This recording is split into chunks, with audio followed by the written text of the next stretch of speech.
ब्रह्म भगवान की जय। भागवत भगवान की जय। जय जय श्री राधे श्याम। श्रीमद् भागवतम प्रथम स्कंध। विष्णु क्षेत्र नैमिषारण्ये षष्ठी सहस्र मुनिंदबृंद समवेत से অরুণনীতির नाम নৈমিষারণ্য, যেখানে ভগবান অনিমেষ দৃষ্টিতে তাকিয়ে থাকেন, ভগবানের চোখের পলক পড়ে না, সেই জায়গাটির নাম নৈমিষারণ্য। সেখানে ভগবানের চক্রের প্রান্ত ভাগ পথিত হয়েছিলেন, তাই সেই অরুণনীতির নাম নৈমিষারণ্য, পরম পবিত্র স্থান। সেখানে 60,000 মুনি ঋষিগণ বসেছেন। সকলেরই মনে একটাই প্রশ্ন, তাদের মুখপাত্র হচ্ছেন শৌনক ঋষি।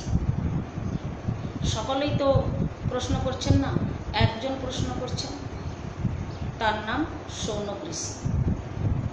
আগে জ্ঞানীচর ছিলেন, পরবর্তীকালে ভক্তির জগতে এসেছেন,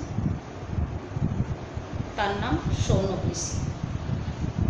শৌনক ঋষি প্রশ্ন করছেন, উগ্র সর্বা সুত গোস্বামীপাদ উত্তর দিচ্ছেন। রোমহর্ষণের পুত্র উগ্র সর্বা সুত গোস্বামী, বাবার নাম রোমহর্ষণ। ভগবানের কথা শুনে প্রতিটি রোমে আনন্দ জাগে, হর্ষ জাগে, তাই তার নাম রোমহর্ষণ। পুত্রের নাম উগ্র সর্বা, উৎকর্ণ হয়ে ভগবানের কথা শ্রবণ করেন, তাই তার নাম উগ্র সর্বা।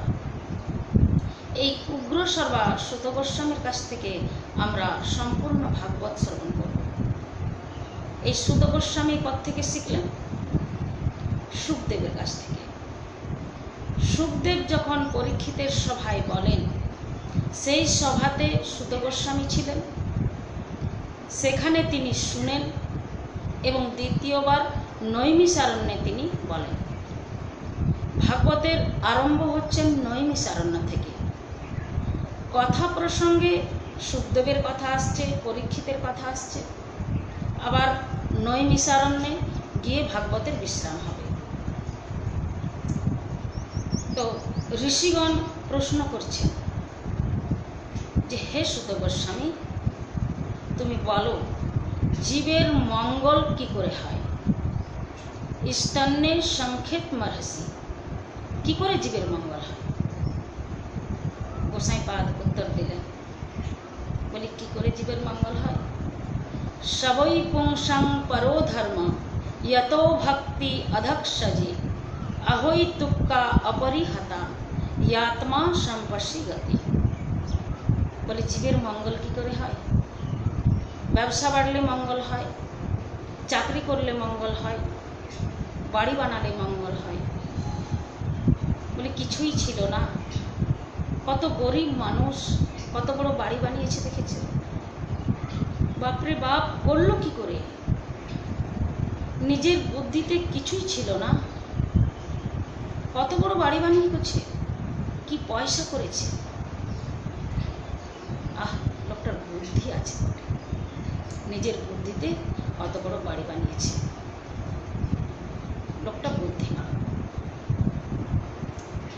আমাদের আচার্যগণ বলছেন, লোকটা মোটেও বুদ্ধিমান নয়।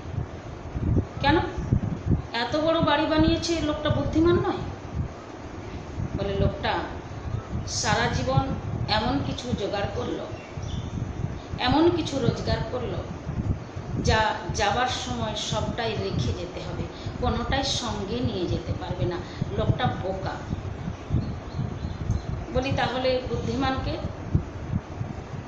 যে সারা জীবন এমন কিছু রোজগার করে, এমন কিছু জোগাড় করে, যেটা যাবার সময় সবটাই সঙ্গে নিয়ে যায়, কোনোটাই রেখে যেতে হয় না। যে এই মায়ার জগতে থেকে যে মায়াকে ফাঁকি দিয়ে গৌর গোবিন্দ ভজন করে নিতে পেরেছেন, বলি এই জগতে সেই বুদ্ধিমান, আর সকলে বোকা, সবটাই রেখে যাওয়ার জন্য জোগাড় করেছে। এ মায়ের জগতে থেকে যে মায়াকে ফাঁকি দিতে পারে সেই জগতে বুদ্ধিমান, আর সকলে বোকা। বলি তাহলে মঙ্গল কি করে হয়? গাড়ি বাড়ি সম্পত্তি? বলছেন আপাতত না। গাড়ি বাড়ির সম্পত্তি যতই ধরে রাখতে যাবে তত তাড়াতাড়ি চলে যাবে, স্ত্রী পুত্র যতই আদর করে রাখতে যাবে ততই তাড়াতাড়ি চলে যাবে, থাকবে না বন্ধু। এর নাম সংসার। যা অপূর্ব দেহেন্দ্রিয় সংযোগ এব সংসার, যা তোমার ছিল না, তোমার সঙ্গে কোনো সম্পর্ক ছিল না, ছিলও না, থাকবেও না। বলি তাহলে কি করব আমরা?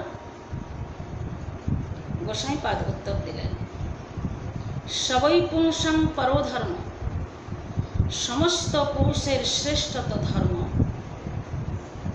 বলি পুরুষের ধর্ম, নারীর নয়।